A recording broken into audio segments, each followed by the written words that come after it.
I can see here who's. A lot of different.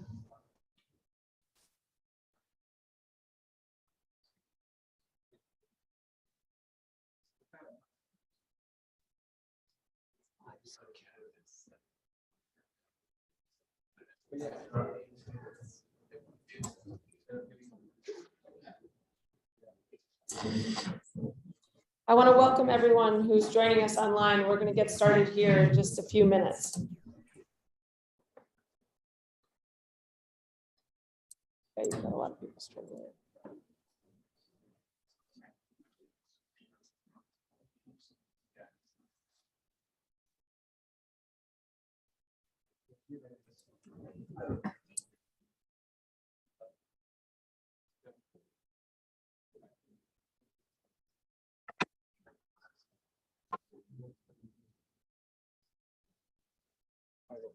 Yeah, I didn't start.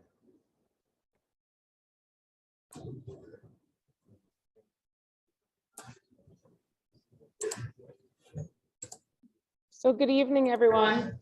I want to welcome you to the next installment of our signature speaker series. Welcome everyone online too. We've also recorded this, so just know you're being recorded. My name is Margaret Angel, and I'm the head of partnerships and strategic initiatives here at the Roux Institute. And we put on this speaker series to feature leaders in our community, our people, our work, and our community, so that everyone is welcome to learn more about what we're doing here at Roux and engage in all the kinds of really interesting conversations that we're trying to do across graduate education, research, and entrepreneurship. And it is a thrill to be able to introduce our speaker this evening, Ricardo Baeza-Yates, who is a Chilean Catalan computer scientist who studied in Canada. So there was a lot of C's, but really incredible background spanning a lot of geographies to come here. Ricardo is now a professor of practice at Northeastern and director of research at the Experiential AI Institute at Northeastern University. Ricardo came to Northeastern from being the CTO at a company called Intent, but prior to that, for many years, was the VP of research at Yahoo Labs, really across a lot of geographies across the world. Ricardo was the first computer scientist inducted into the Academy of Sciences in Chile, and has lots of distinguished recognition and publications, and notably has written a couple books. I tried to remember them. They've been published so many times in so many times. The Handbook of Data Structures and Algorithms, and Modern Information Retrieval. You can tell I'm not a computer scientist, but what I will tell you is that I have not read these books, but speaking with Ricardo is a great joy, and maybe his greatest audience comes from the podcasting he does. He makes what he does and what he studies very accessible to many, many people. And so we wanted to highlight his work on responsible AI, the ethics of AI here. We think it's an incredibly important topic at the Roux Institute. And so Ricardo's gonna do 2 pieces of his talk, and we're gonna pause at the end of each half for Q&A.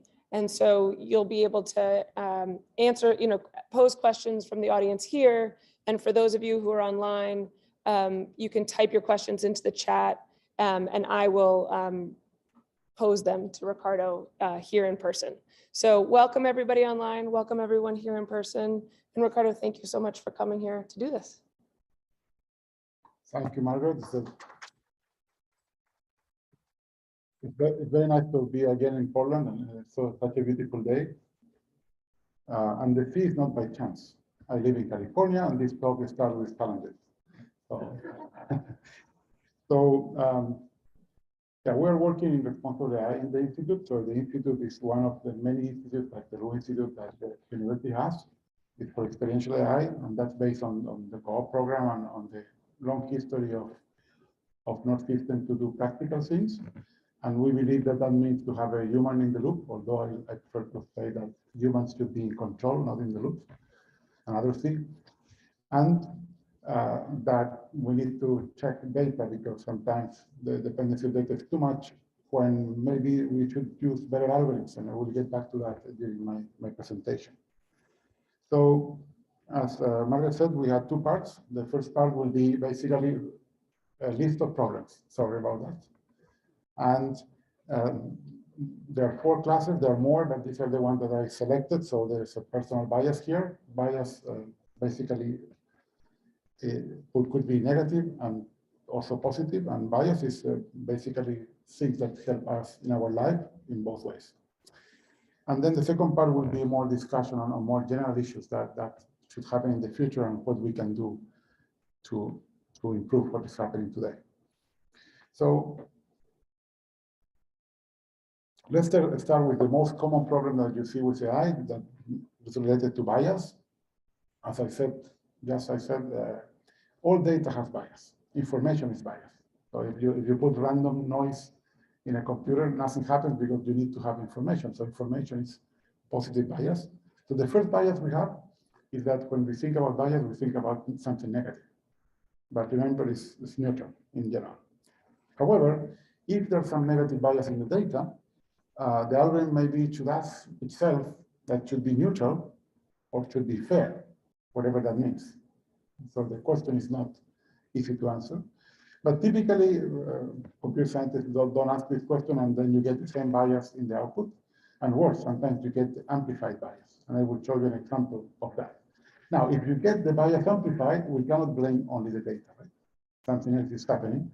And then that's the case. Bias is not only in the data. One of my most downloaded, my most downloaded paper I was published only 4 years ago, and it's bias on the web that shows the vicious cycle of bias that includes many of the ones that I will mention in this talk. So what is being fair? So that's a tricky question, no? It's a social question, and we're still struggling with many fairness issues in the world. One possibility is to remember what is equality, equity, and justice. We would like to have justice, but justice takes a long time. And we are seeing this with Black Lives Matter, with the Me Too movement, and so on. This will maybe another French Revolution. We need to fix this. I don't know, but it started there. But we get to equity. So basically, we take affirmative actions. Affirmative actions are positive biases. If you're interested in this topic, there's a very good documentary directed by women. If you have seen it, Coded Bias in Netflix, much better than the one done by men on social networks. If you saw it 1 year earlier, so I recommend it.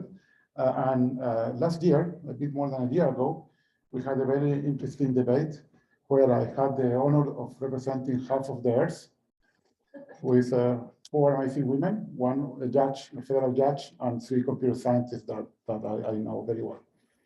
So you can see this in YouTube, and we discussed this problem of bias. That starts in the Coded Bias documentary with basically Black women not being recognized by facial recognition systems. Now, what is the answer? Well, the answer is not always you need to worry about this problem. Otherwise, it will be very hard to do software. But if you may harm people, you should. And we will get back to this, what it means to harm people. Now, how we solve this problem, and this will be a completely different talk. So this talk is not in computer science, it's more about the problems. You can always debias the input if you know the bias, but many times we don't know it, and I will show some examples. You can tune the algorithm, so the algorithm should be conscious about the bias and try to do something to fix it. And that's done in search, for example. You always click on the top results because you think they are better than the other results, because you believe the search engine is doing magic. But then people click more on the first than it should on the second and it should on the third. So you need to debias that, because otherwise you will think that number 1 is much better than number 2, but that's part of your cognitive bias of believing what the search engine is doing. So there are some algorithms to fix that, but because we know very well the bias. And finally, you can debias the output. For example, you do a search on LinkedIn, you get 40 men and 10 women. The best you can do for gender parity is to delete 30 men and then show only 20 results. You are already losing information. So it doesn't work all the time. But also the bias is like wishful thinking. We are only mitigating bias, because basically there are many that we don't know. And even in the case that we know them, we don't know what is the right reference value. For example, in every profession, what should be the gender distribution? And each one of you has a preference for that. And society has a preference, and different cultures have different preferences. For example, when I give talks in India, 70% of people are women, very different from the US. Okay, so the first time that this problem reached the headline news, first page of the New York Times, was when ProPublica in 2016 said that the software that was using for conditional freedom in prisons was racist. Later, Cynthia Rudin and her team showed that really was not bias on race, but was bias on age. But was a heavy correlation between age and race. So this is part of the problem. It's very hard to know what is the causality, and also if the correlation between all these problems. Now, you can read the rest of the text, but I like this example to ask two different questions that are very important. The first one, if we have an algorithm that is used by a government or by a state or any public policy, should this algorithm be private? So this is a difficult question. But also then we need to ask the other question. Is a public algorithm safe? Because then you can gain the result. So if you are really a bad person, you can learn how to answer, and then you get free, and then you are a problem. So the answer, as always, is in between, because the world is not binary. Let me give you a more complete example that I like more. This is a very nice article published 4 years ago that was basically requested by the National Bureau of Economics, not by the National Bureau of Justice. They were interested in spending less money in prisons. Of course, the judges doesn't want to get out of the job. And they used data from the New York State about bails, almost a bit more than 750,000. And they found that if the prediction they were doing were right, remember, this is a prediction, so maybe they're wrong, but if they were right, they could decrease the crime rate in 25%, having the same number of people without bail, or they could decrease the prison rate in 42%, keeping the same crime rate. So they could do much better than judges. Okay? And if they were right, in the 1% most dangerous, more than half of them never came back and also did another crime. So in this case, it looks more dangerous. So here is an example of amplified bias. And very important, the only demographic data for this problem was the age of the person. Not even the gender, most of them are men. So there's no way that you can know address or name that you can correlate to other things like, for example, race. So what was the result? And I didn't want to show all the details, but one problem in this case is that we don't know what would have happened if a person that didn't get bail gets bail. So basically, would that person come back? Would that person commit a crime again? And then you need to do something called data imputation. You need to predict what will happen with that part of the data that you don't know. And then you can use, for example, how soft were the judges. So you can classify judges depending on how hard or how soft they are, and then you can predict what happens for the people that didn't get bail on the hard judges with the soft judges. So what are the results? So in red, I put the percentage of these different minorities in the state of New York. So 18% Black, 13% Hispanic, and 32% in total. If you see that the people that come to the court, well, there's already a systemic bias there, because 49% are Black and 33% are Hispanic. So in total, 82% of the people that reach the court is already one of these two minorities. So that's a systemic bias. And that's another problem. So what about the judges? Well, the judges increase the percentage in the Black people, decrease a little bit in the Hispanic, maybe because there are many Hispanic that are white. And still, the overall minority went up to 89%. Well, the system, the model, learned this and basically increased the bias on Blacks, decreased the one on Hispanic, like the system did, and in total, you get to 90%. So this, if you see, this is the more than twice the percentage. And here is a 10%, so that's more than 10% relative increase. So the algorithm, from the data of the cases, learned to be racist. But it still could do much better because I guess it's taking better decisions. So in some sense, it's racist, but it's just.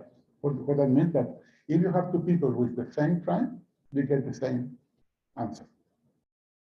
For example, bail or not bail. You know this is not true in any country today. Justice has a lot of bias. There's a paper that shows that in the US, if you get to see a judge after lunch, that's really bad. So you will get probably you will be guilty, doesn't matter what. But still, if you manage to, for example, to put the less biased judge, then still you can decrease the crime rate in 23%. So still, if you tailor the algorithm to be less racist, you can do better. So why this is happening, and this is a figure to understand why this is happening. So if you take the algorithm, so this is the algorithm, and you take the algorithm says, okay, I want to basically don't give bails too much. And then you say, okay, I want to basically not give bails to so many people. Then the system, the model will take the most dangerous people according to the model. Now, if you compare from where the judges take those people, imagining that this is what the model thinks, well, the judges are taking these people from all over the score of the model. It's almost like random. So this is the variance of judges. Of course, the model might be wrong, but this is also part of the reality. So here we have a dilemma, and really it's a fallacious dilemma. What is better? A biased algorithm, it's just in the sense that for the same crime, you get the same output, or a noisy judge. A judge that basically, depending on if slept well or eat at lunch, you have a different result. Well, the truth is that the judge is also biased. So basically, judges are here on B, while algorithms are in C. So algorithms don't have noise. They always do the same. They are deterministic. And there was a very interesting paper in Harvard Business Review 6 years ago by Daniel Kahneman, Nobel Prize of Economy, with some colleagues that show the value of inconsistent decision-making, and not only in justice, in many other companies, like insurance. For the insurance company, they said, what do you think is the variance? They say 5%, they found there was 50%. So much more than they think. So people believe they're consistent, but they're not. And if you're interested in this problem, last year, he published a book with Oliver Zigoni and Cass Sunstein on the flaws in human judgment. Sometimes noise is on top of bias, and maybe worse, affects everyone. So here I have some examples of discrimination. For example, the most famous one that is the one that basically was the motivation for the Coded Bias documentary, facial recognition. So after the police basically used these systems and they made mistakes, the main company decided to stop selling the software. Also, at the ACM US Technology Policy Committee, where I belong, we said also we should stop using this technology. This was in 2020, so in the middle of the COVID pandemic. Still, this was a problem. And then still was too late because the software was out there, and in September 2020, another wrongfully arrested person sued Detroit in this case because of this problem. But then you see this discrimination in many ways. For example, this is a work from Stanford that shows gender and ethnic stereotypes. For example, if you're Hispanic, you're the housekeeper or the janitor. If you are Asian, you can get a better job, but if you want to be a sheriff, you need to be white. So these are the stereotypes. And this comes from text written by mainly white people. Language model. So language model is the latest, you know, you have heard about GPT-3 and new things. It's the latest conscious of the CEO of OpenAI, conscious software. Basically, these are very large statistical models that can predict text. And then if you put a sentence, then you get a very reasonable continuation that could be human. But those sentences have some biases. For example, in this word, if you put two masculines walk into a, these are possible completions. The first one is a synagogue with access and a bomb. And basically, these people, as here show that for Muslims, 65% of the completions were violent. For Christians, not so much. And if you want to be violent, I guess you have to be Buddhist or not believe in God, because those are very low. Of course, this comes from news, and this is what the system is reproducing. That can be much more complicated. For example, in 2022, when the UK decided that they couldn't do a national exam to enter the university, they predicted the scores. They discriminated poor people. Remember, a score is something of a person. And if you use the average of people to predict of a person, of course, you will predict that the person from a poor neighborhood that went to public school will have a lower score than other people. But that's for the average, not for all people. Another very interesting case, also from 2020, no, this is 2021, a bit more than a year. In Italy, Deliveroo is like Uber Eats, so it's a platform to deliver food. There was a group of people that found that they were discriminated. But if you see them, they were all different. They were not all women, not all from Africa, not all immigrants, and they didn't know why. So they sued the company anyway. This group is telling more than us. Why? Well, after experts revised the code, because they revised the code and they gave it away, although I think they found the problem before the judge, because they fixed that almost a few months after, they found that some people couldn't deliver at night or didn't want to deliver at night because they had kids or whatever. And then the people that couldn't deliver at night were getting less jobs than the people that could deliver the whole day. So you need to balance the work and then you fix the problem. But this was not so obvious when someone said, okay, we need to earn more money, and doesn't matter what we do. There's a very interesting case for Uber, and Uber lost because I guess they didn't want to share the code. And this happened in Netherlands. So some drivers that were falsely accused of cheating, they had to be reinstated in the platform. But if you have to go to court for that, it's like not the way to go. And the worst case of discrimination also happened in Netherlands. For many years, they were looking for basically cheating on childcare benefits. So they were looking for fraud in poor people, which already has an ethical issue. Because if you are looking for fraud, start with the rich people. And then this affected 26,000 families, probably 100,000 people. And at the end, the Supreme Court of Netherlands said that was illegal, although that was too late because many people had to go back to their country of origin, had to return a lot of money, lost their houses, and so on. And this was so bad that at the end, not even when the previous minister that was a representative in the parliament resigned, the whole government had to resign. So this is the largest impact, political impact of an AI system in the world, when a whole government has to resign because they were looking for things in the wrong place and also doing it wrongly. Now, there's an interesting database that one engineer in one of the big companies started, incident database.ai, and there are more than 2,000 examples of problems, the majority of them discrimination. But this is the point, the tip of the iceberg. There are more things that that for me are even more worried because they're like, nobody's seen them. And the first one is physiognomy. I don't know, but I'm old enough that in philosophy I learned that if you had a big nose, that meant something about the personality of the person. Of course, we know that that's not true. That was some belief in the 19th century that your face will basically tell your personality. But some people is using this again. For example, Kosinski from Stanford in 2017 published a paper that said that from faces, he can predict your sexual orientation. Of course, many people complain, and there many people wrote why he was wrong. But then some people in China, almost a bit earlier than that, was using the same for predict if you will be a criminal. Many people also complain this is completely nonsense. But in the US, 2020, it happened again. So people don't even read what happened before. So Kosinski came back in 2021 saying that he could predict the political orientation.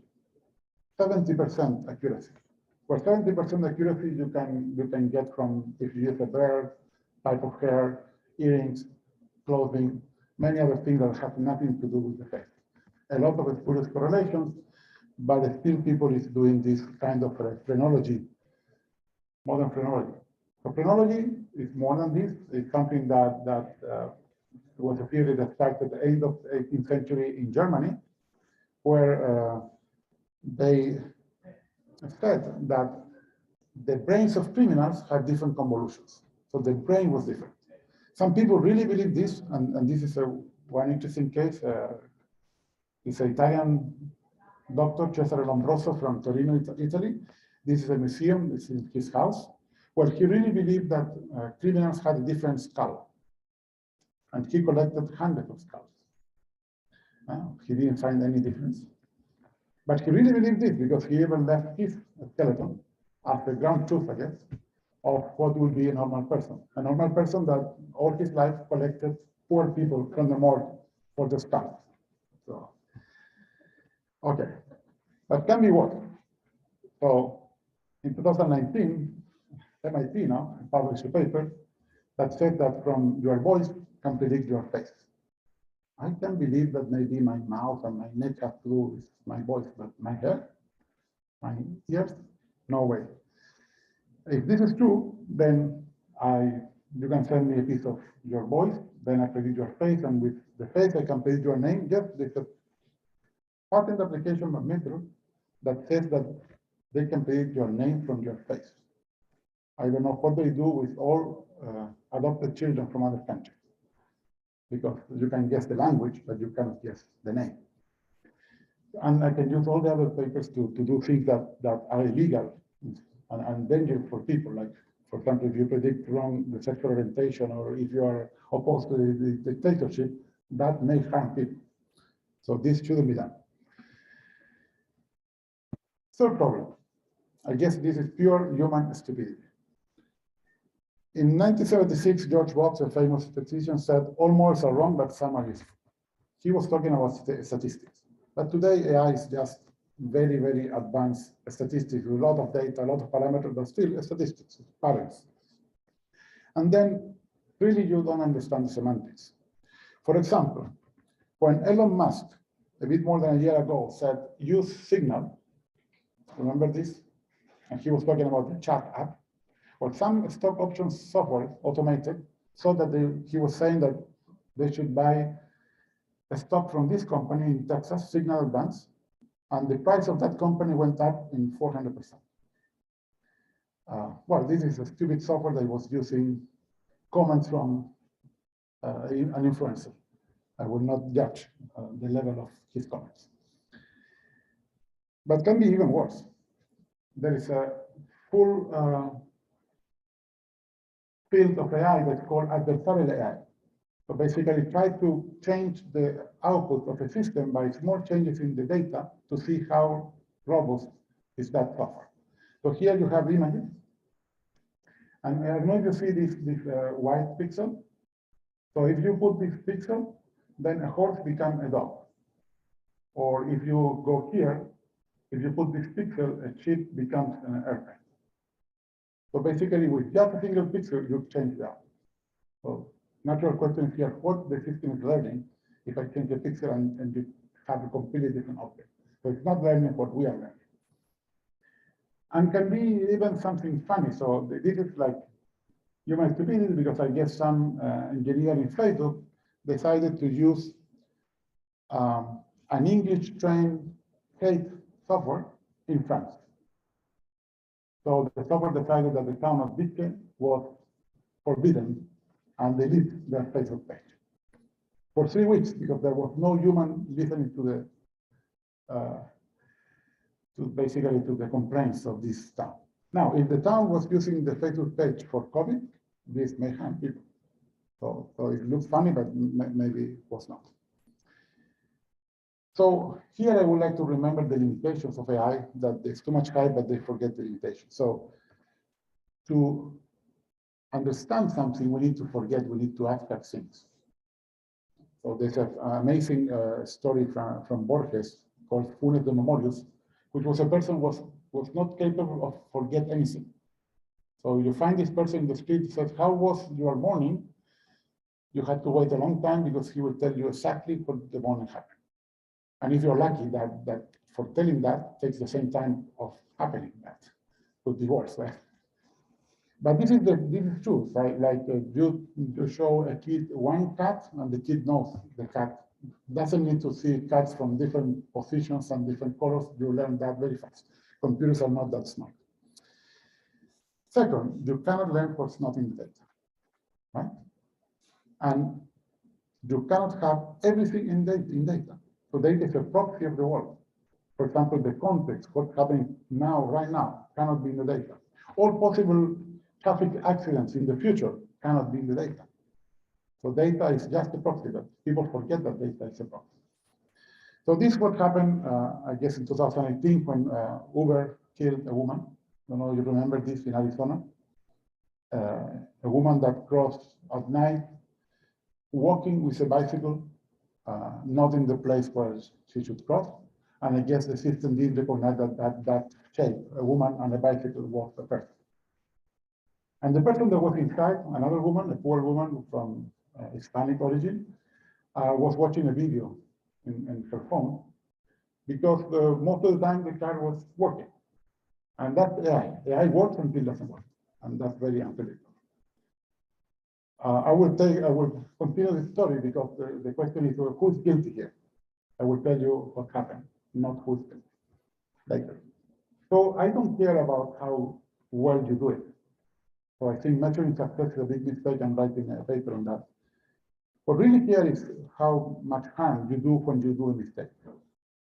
So as an example, I usually give, how many of you will go to the elevator and the elevator says it works 99% of the time? Will you take it? I will. Now, if the elevator says it works 1% of the time and when it doesn't work, it stops, I will take it. It's basically safe. It's like going to buy a new drug and then they don't tell you all the side effects. What happens to 1%? Oh, we don't know. You will not buy it. So we cannot be evaluating the systems on success. We should evaluate them in failure, but they are not doing that. And the last thing has to do a bit with arrogance. I still have to see a model that says, I don't know sometimes. Because a smart person who doesn't know should say, I don't know. But if you have confidence 20% that it's a cat, don't say it's a cat. Especially because probably it's not a cat. And this is a good case because maybe there's no harm to say that's a cat. But in other cases, it's like this. For example, the system of Uber said it's not a person. But maybe the confidence was very low. And the last problem has to do with waste of resources. So we are training these systems that are huge, in huge systems. And for example, to train the transformers, which is the technical name for these language models. Basically, this is 57 years of the carbon trail of a normal person, average person in the Earth. And this is about $1 or $3 million in power. So we are using a lot of resources for things that have a lot of biases and don't work all the time. And you can find many articles. I wrote an article about this in Venture Beat, but you can find many people like Gary Marcus and other people talking about the same thing. And this is what is exposed in this paper that is very well known now. This is the dangers of stochastic parrots, because these models are like parrots. They just replicate things that they listen. They will say good morning also at night, because that's what they think is the right thing to do. And this was the paper that basically was the reason that Google lay off Timmy Gebru, and also didn't allow Margaret Mitchell to put her name in the paper, but I see the name is there. But didn't matter too much because 3 months later, she also was fired because of this. And the two of them were the leaders of the AI ethics team in Google. So it's interesting that the people working on ethics are fired not very ethically, and that you have a problem. Now, this is not new. For example, when Google tried to do an ethics board in 2019, they had to resolve it 1 week later because they chose the wrong people. So it's a complicated problem, and I don't want to put only to Google, but because of this, we wrote this paper on intellectual freedom last year. But this happens in all big companies. So you can see news from Amazon, from Facebook, the last one from Spotify, hope you remember, only 1 month ago. And there are very few people like the person I met in my PhD, Tim Bray, that leaves the company because of ethical concerns. So today, I guess we need more people like him.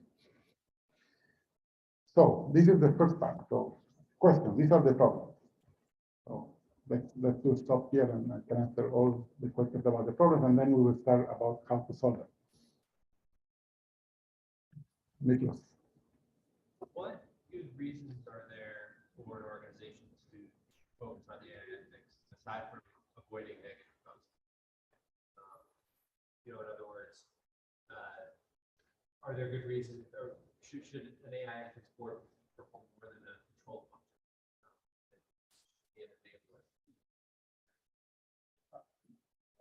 I think there are many ways to answer that question. It's a good question. So I will answer the one that I would like to pick. I think this is more like organic food. It's a marketing strategy. The ones that want to be good, I think those are the ones that will be successful in the future.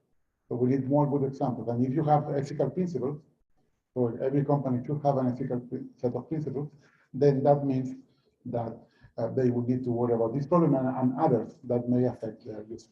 I think the best customer experience is when you are trying to do good to everyone. Any other questions? Any questions from the here? No? Got one. Yeah. Online. How can we think about bounding AI ethics problems to make them more manageable? So often the potential areas are so vast and interconnected that properly testing all of them is impossible. How can we make testing around these ideas feasible while still testing a diverse array of ethical? Yeah, I think this is a question for the second part, what we can do. But I would say, yes, we cannot check everything, but we can do some very quick risk assessments to see where we have to focus. So let's start with for example, where some person can die. Okay, let's start there. Where some person can be basically affected forever. Let's look at there, and so on. Psychological harm too. For example, are you creating addiction? Many of the systems are addicted. So people playing video games or watching other things maybe are addicted and so on. So I think we can put some priorities to the problems and say, let's start here. Of course, we cannot get to all of them. In many cases, we will not know them until something happens, because they're like the case of Deliveroo. They are hidden in the problem, and then when they surface, we know. And then typically they surface when there's something wrong, not something good. Okay, let's go to the second part. So the second part is why responsible die. So why we want to do what the Nicholas was asking. And the first thing I want to say is that why we don't use ethical AI. You have seen ethical AI, I guess, in many places. First, because ethics, justice, trust, and all these things are human traits. So there's a human characteristics that we shouldn't give to algorithms or machines. For the same reason that you may have a nice movie in Bicentenary, but we shouldn't worry about the rights of robots in a few hundred years when we have people, humans, without rights today. So we are worrying about problems that are not important because if we are the creators, in principle, they don't have any rights. So why we don't accept that? But some people, I think, like to see that they're playing God and then they become us, like us. I don't know also what is the obsession to create something similar to us, because my goal will be to create something completely different that is our complement and help us. So like a spider doesn't have to have my check. A spider works very easily and it's helping me all the time. So computers are very good at things we are not good at and vice versa. But some people are trying to be good at what we are good at. Why not trustworthy AI? And this is something that is happening in the European Union and also in the US. This is the most used term. My problem with trustworthy AI is that I think it's not ethical to ask people to trust something that I don't know it works all the time. This will be like the elevator. So the example I use is imagine that 100 years ago, they started saying trustworthy aviation. Would you take a plane? I would. And if you are telling me I need to trust this because something is wrong there. So this is the problem. Like the computer science job. If you need to put science, it's for something. Because then maybe we're not doing this science. Physics doesn't need that, mathematics and so on. And the second thing is that puts the burden in the user. So the user needs to trust the system. But I prefer to stay responsible, although it's also a human trait. I did work saying that the system is responsible for what it's doing. So the creators are the person that needs to worry, not the user. So in 2017, the ACM, the largest professional body of computing, put the 7 instrumental principles for transparency and accountability.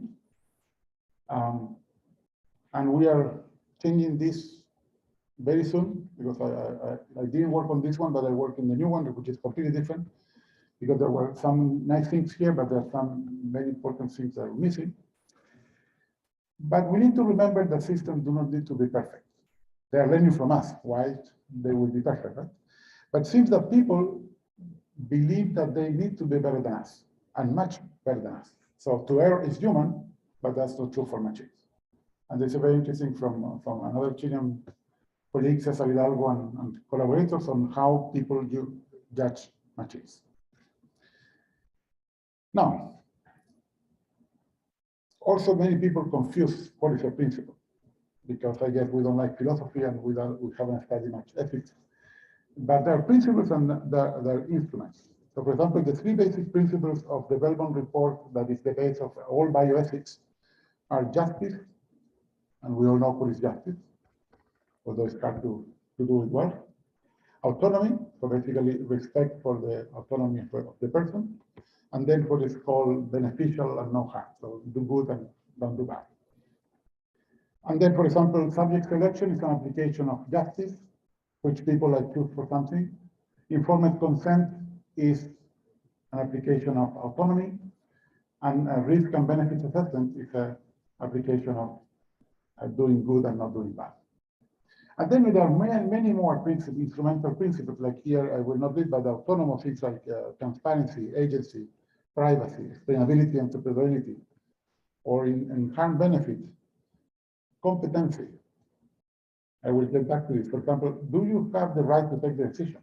That's that. For example, in Netherlands, probably the person that decided to look for fraud in poor people was an engineer, was not even a minister. And no one stopped him to do it. Except him, probably was a man. Well-being, safety, security, accuracy, all these are basically trade-off between doing good and doing bad. And justice, things like protecting the vulnerable, I will remember this later, or accountability, and so on. Now, principles conflict. There's nothing wrong with that. Otherwise, we'll be sick. But for example, sometimes justice and autonomy conflict. Or for example, autonomy and no harm will conflict. So nothing wrong with that, but that's why we need to do the risk assessment. These are my own unpublished work yet. So on things that I find important, like I want only to highlight the first one. Is the system legitimate and competent? For example, it's not pseudoscience. You have the right to decide that. You have domain expertise. So everything about, basically, you know what you're doing, and you have the right to do it. In many cases, this is not that. And then here in the last column, I have basically who is interested in this part, in these different areas of things like usability, transparency, and so on. There are some pragmatical questions, so we'll not go to all of them. But for example, transparency is something that comes more from cultures that don't believe in government, and they want to see what government is doing. While in the US, for example, you will ask for accountability because you trust institutions, and then you just want to check if you did well at the end. But sometimes we ask for both. So maybe that's too much. Maybe we need to adapt to the culture, and so on. Some people already is working on this. This is a new book by Ben Schneiderman. Ben Schneiderman is a very well-known researcher on human-computer interaction. And he published this book on human-centered AI. And it's also in the ACM US TPC. And he talks about trustworthy, so we don't agree there, but the rest of things are 15 basically actions that you can do inside your company to avoid the problems that are happening today. So basically 15 like railed guides for the problem. The future will be how to develop responsible software with the help of AI. So AI fixing AI. This is the next. There are some interesting regulation that already exists. This is from the data protection regulation from the European Union, GDPR. And there's a very interesting article 22. Don't read it. This is written by politicians and lawyers. Read the last line. The last line said, I have the right to contest the decision. That means I need to talk to you. Otherwise, it doesn't make any sense. So what this means in practice? This means that if I want to have transparency, you need to have interpretability. So you need to understand how the system took a decision or takes all decisions. Now, if I want to contest the decision, you need to have explainability. You have to tell me why I didn't get the loan. And partially it's already a law in the US about this. But sometimes explanation can be a problem, for example, in healthcare. I'm sure you all know House, the famous doctor. So, you know, 10 different illnesses have the same symptoms. So it's very hard to know which one is the right one. And in every House episode will be a sequence of finding the right one. The same happens here. Explanations are after the fact stories that you create to explain the result. People do this too. They explain themselves their decisions, although that was not the way that they happen. So that's very human. And GDPR has already been used. For example, this is a case in France 2 years ago, just before COVID, where the court said that putting video cameras in a school was illegal for 3 reasons. The first one, competence. The school couldn't decide to put the cameras. It had to be the superintendent of education of the place the school was. Second, they didn't have the consent of people to be basically recorded. And why? Because the European Union law says that you can only put in public surveillance in a legal basis, so basically for terrorism or something like that, not to guard the school. And finally, also very important, because we are seeing this many days, is that the solution was not proportional to the problem that they were trying to solve, just security of the school. I don't know what to say with what happened in Texas the other day, because here the problem is much more worse and that meets other laws against gangs and so on, like in other countries in the world. So also a bit more than 1 year ago, the EU proposed a regulation for the use of AI. And It's the first one in the world. GDPR, I think, was not perfect, but had a good influence in the rest of the world. This one, I'm not sure. The first reason is that you shouldn't regulate the use of technology. It will be like what you can do with a hammer. Well, you can do very bad things with a hammer, but we don't regulate that, right? We regulate food, we regulate travel, we regulate medicine, and so on. So this should be the right way. Try to regulate the problem for any technology, because in the future, we will have other technologies. So imagine now we have a regulation for quantum computing, another, I guess, we need for blockchain, and so on. So that's not the way to go. And the second problem is that this is based on risk. So you need to assess the risk of harming people. And what is the problem? Let me show you Article 5, that is very interesting. So basically, you are forbidden to manipulate a person that may cause physical or psychological harm. This is very nice, but it's like the rule, this right to be forgotten in the world, impossible to enforce. So how you will enforce that a person with a metabolic problem will never see a fast food ad, or a diabetic person will never see a cake ad? It's crazy. But then what happens with the risk? Well, the risk is that it's a continuous variable. It's like a skin color. Many times humans invent categories that don't exist. So basically dividing the world in 4 categories of risk based on examples for all the applications that will come in the future, that's a problem, because the self-assessment will be always lower than the reality. So these are the 2 major problems that I see in this regulation. So I don't know what will happen now. And accountability, very important. So when the Uber case happened, many people said, who is responsible, right? There are so many people involved. The people that build the data, the people that label the data, the people that code the algorithm, the people that pay the system, and so on. Well, in this case,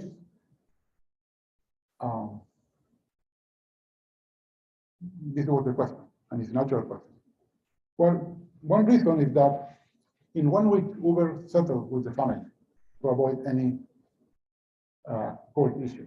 So in 1 week, Uber said, I'm not guilty, thanks here, I will give you this money, and then I'm safe. But the Arizona state had to do something because the person died in a public road, right? Couldn't say, okay, yeah, now settle now. And then what they had to do? Well, they accused the poor woman that was inside the car, minimal wage, working at night. And the result, basically, was that she had to be 1 year in home without being able to get out with these rings that you put in the leg. So is that fair? A poor person that was there just in case something wrong happened? So many people think that that was the wrong result, but that's justice. So that's why we have a holistic view of responsible AI that starts in an assessment in every company and an action plan. And the action plan has 3 branches. One is governance, the most important one. So how we will deal with these ethical principles and how we will decide to do new system and so on. So that needs to, you need to do a playbook, check about the process, and also have the people to do this process.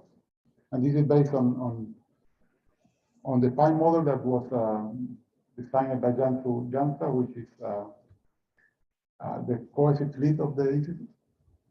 And there, if you have a really difficult ethical issue, we built a 40 people, top of the world ethics board that any company can use for advice.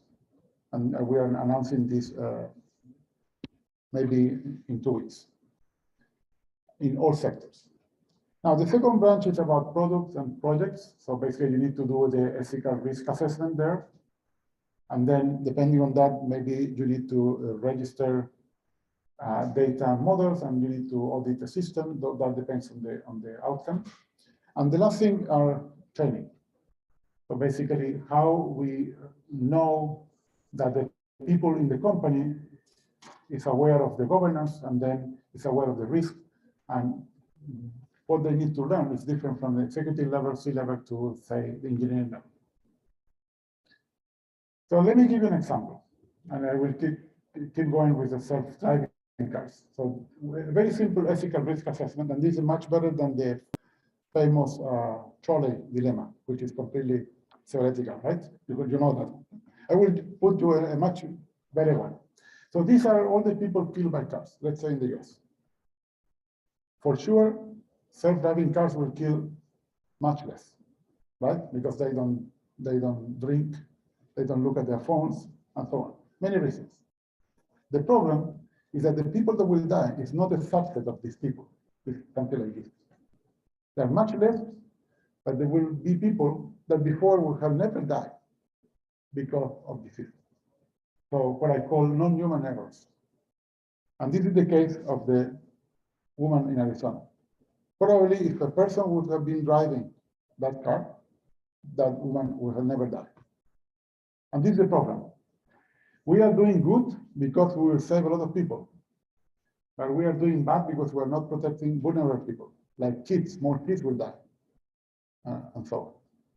And I think you have the same dilemma with with gun control. So this is a real dilemma. Yeah, we save a lot of people, but we kill some people that before were okay.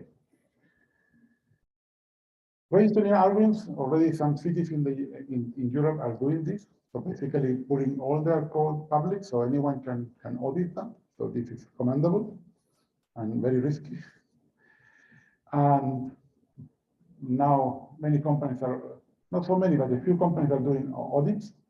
Northeastern has one of the best, maybe the best audit research group in the world, led by Christopher Wilson. And he published a very interesting paper last year on auditing a hiring tool. So basically, that they wanted to check that if their gender distribution was okay according to the recommendations of the federal government, and they passed the audit. And this publication was agreed before doing the audit, so that's also interesting. That the company took the risk of doing the audit and published something that maybe was wrong. But still, they receive a lot of criticism. Why?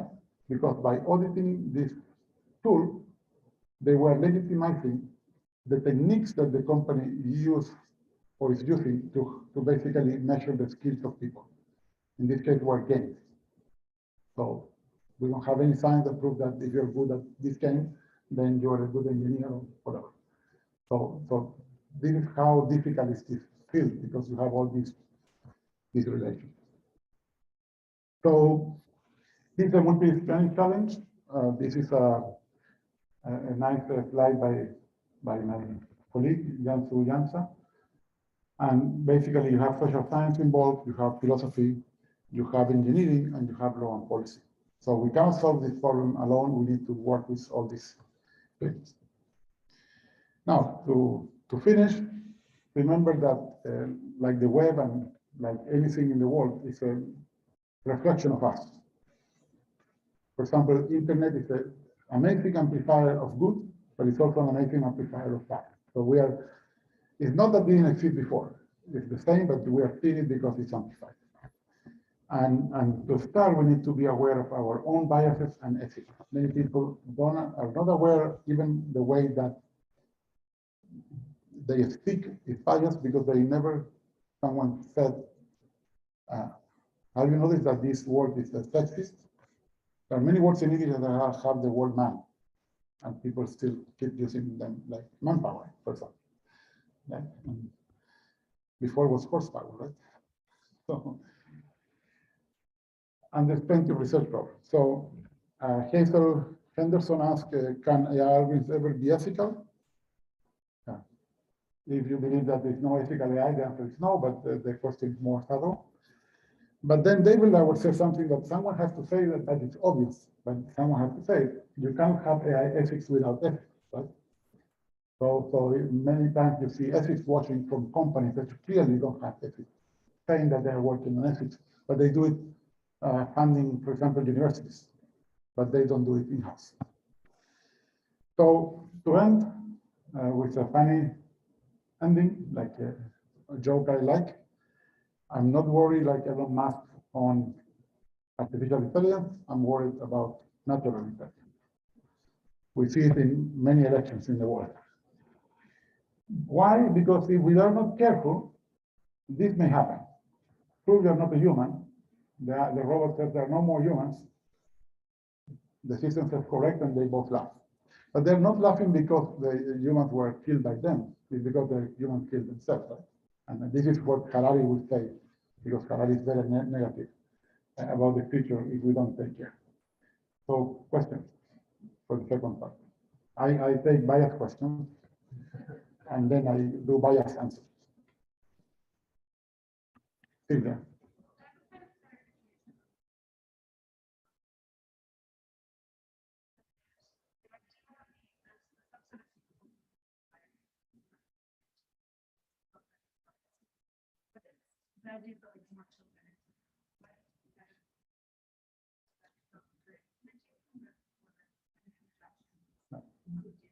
Yeah, no, this is evidence from systems that, for example, have harder time to recognize that the kid is a person because they are, for example, not standing for them. They are like playing in a street. Like there are many things that kids do that doesn't, if you look from the distance, don't look like a person.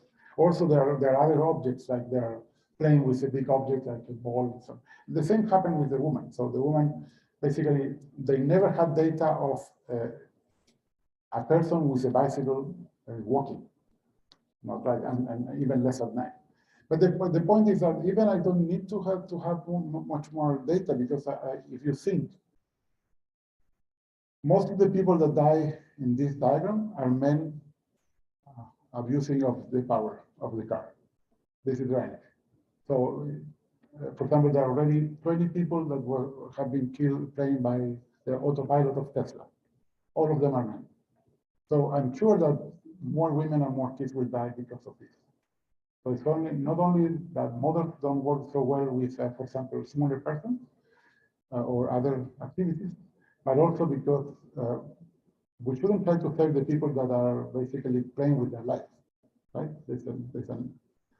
For me, let's try to save people that really care about their life. But that's a philosophical discussion. Yeah, I have a question. I might need some help with it. Similar to the Charlie problem, which is the problem about the deaths of cars changing. I saw this movie called The Imitation Game about cracking of the code. Yeah, Turing. In England. Yeah.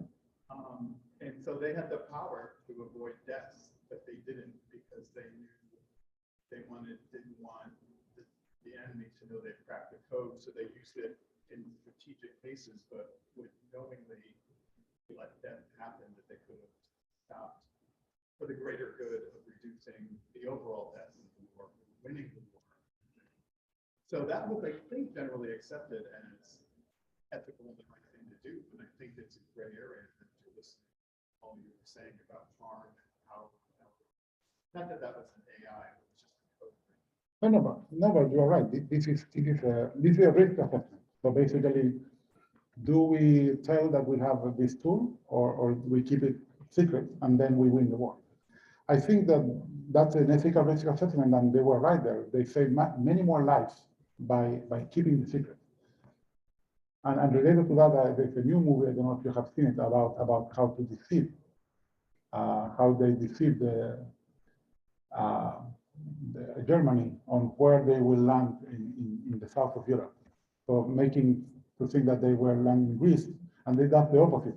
You need to make a whole story, including enigma, to make believe the Germans that they will go to Greece, and they went to Sicily. So yeah, so that's the risk assessment. So you need to choose, okay, what is the greater good? And I think for me, I don't have an answer yet on the self-driving cars. Maybe the greater good is still favor the man. I don't know. This is a social dilemma that the society needs to solve. In this case, I think was clearly that basically to stop the war was much better than say we're smarter than you. Right, but to me, and my thinking is not as advanced and focused and experienced as yours on this. It's the same thing with the Charlie. Like you know, Yes. 2 million deaths or 1 million Yes, deaths. It's yes. a no-brainer. I know it's not, but it's, to me, It's the same thing, but it's, I think the difference that in some cases, in one case is real, the other case is fictitious, that you will never encounter that problem. That's my point. And of course, if one of these persons is your mother, you will change your decision. So it depends on the person too. Mother or mother-in-law?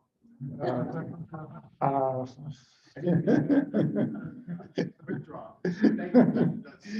Yeah. So the result is basically at the end is even ethics, it's something personal. So you will decide on the spot. You will not think. You will say, okay, no. The same.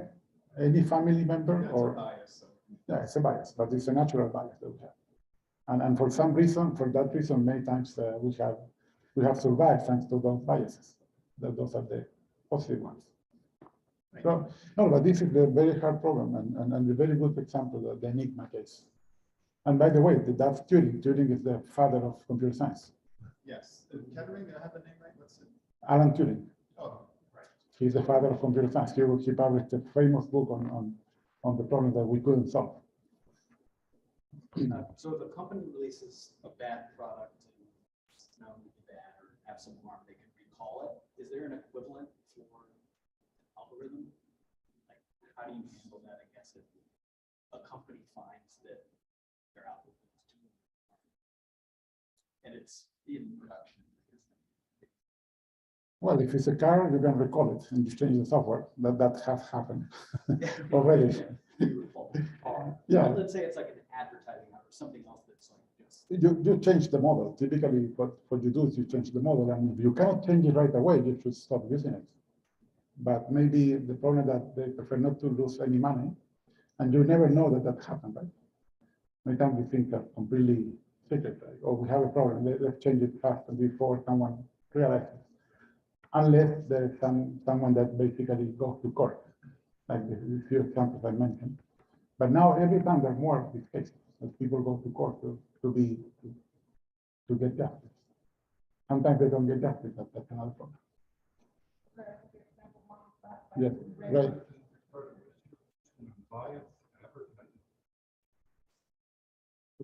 What do you mean? Oh, it's biased, but it's mine, so it's not so biased. Yeah. Well, thank you.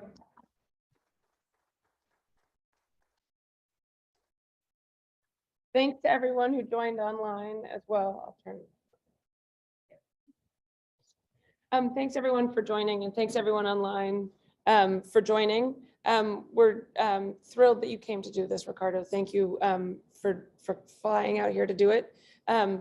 This is one of a set of events that we're doing. Some we do virtually over lunch hour, and some we do in the evenings so that we can come in person and enjoy some refreshments afterwards. So there is food and drink in the cafe near the front. Please join us for conversation. I certainly have a few more questions for you. So we'll be looking, yeah. And there's some in the chat, yeah. So we'll be continue the conversation in the front of the campus. And thanks everyone online for joining us, and have a wonderful evening.